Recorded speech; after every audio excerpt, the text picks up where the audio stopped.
a diferença das gerações, né? É importante a gente entender que quando a gente fala sobre o perfil do novo paciente, tem diferença.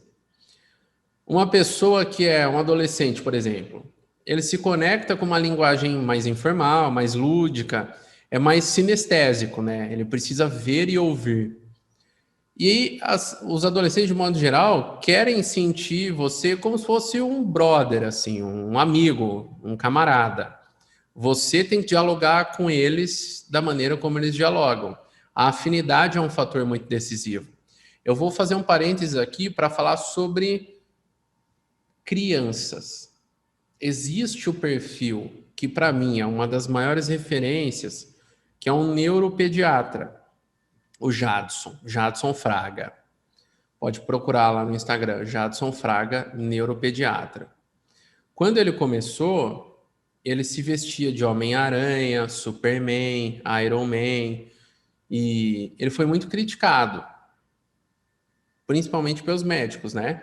Alguns médicos, eu presenciei isso ao vivo e em grupos. Alguns médicos dizendo, onde já se viu um médico se portar dessa maneira? Por quê?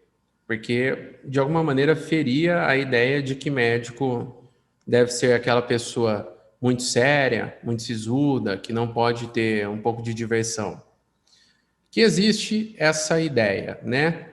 Beleza, resumindo, o Jadson começou a se destacar porque ele fazia vídeo e colocava até efeito de superpoder no vídeo dele. Resumidamente, esse cara cobra R$ 800 a consulta, ele não tem agenda para os próximos 6 meses. Por quê? Porque se um dia você tiver que falar para o seu filho que ele vai no pediatra, você acha que ele vai querer ir no Superman ou no tio de jaleco branco? Isso resume muito o que a gente está falando aqui sobre diferença de geração e perfil de paciente.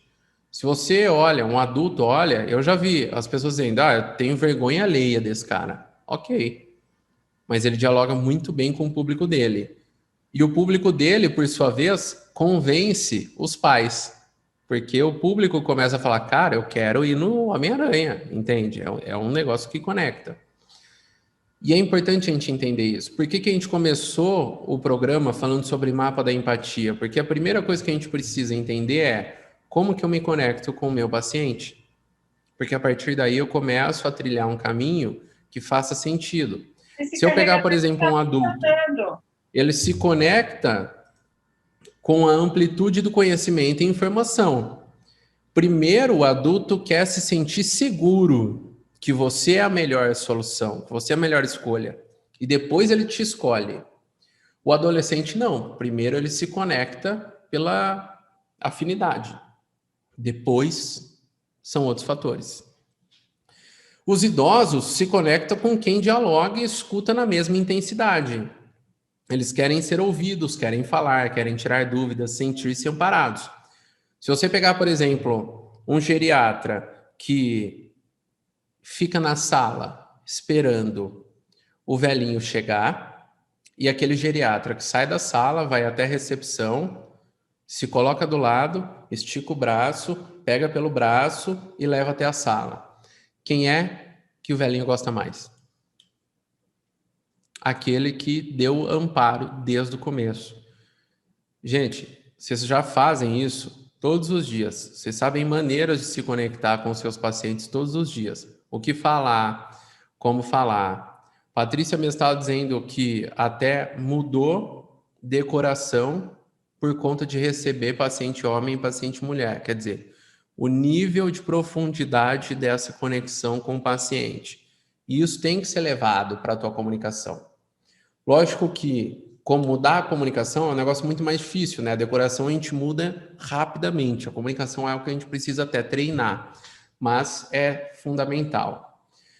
E aí nós temos as diferenças entre classes. Quando a gente olha para C e D, de modo geral, são mais abertos a falar e interagir. Se você pega, por exemplo, clínica popular, tem muita interação nas publicações, muita interação. Por quê? Porque essas pessoas interagem mais, elas comentam mais, elas vão marcar outras pessoas, vão fazer questão de falar.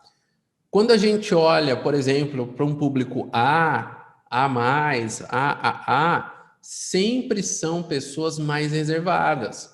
Elas não falam muito abertamente, principalmente quando a gente fala aí de algumas especialidades que são mais íntimas.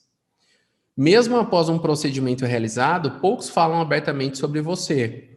Mesmo cirurgião plástico e dermatologista, mesmo quem trabalha com harmonização facial. As pessoas, pode reparar, quanto maior o poder aquisitivo da pessoa, mais reservada ela é. Porque ela sabe que outras pessoas estão olhando e estão seguindo. E aí, cara, ela não fica falando abertamente o que faz, por que faz. E isso tem que ser levado em consideração. Se você trabalha com público C, público D, você tem que trazer para dentro da tua comunicação essa vantagem deles falarem muito. Se você trabalha com público A, você tem que ter dentro da sua comunicação uma abordagem que faça a pessoa querer indicar outras pessoas de uma maneira mais exclusiva, de uma maneira mais reservada. Então, é algo para se pensar, certo? Vamos em frente então.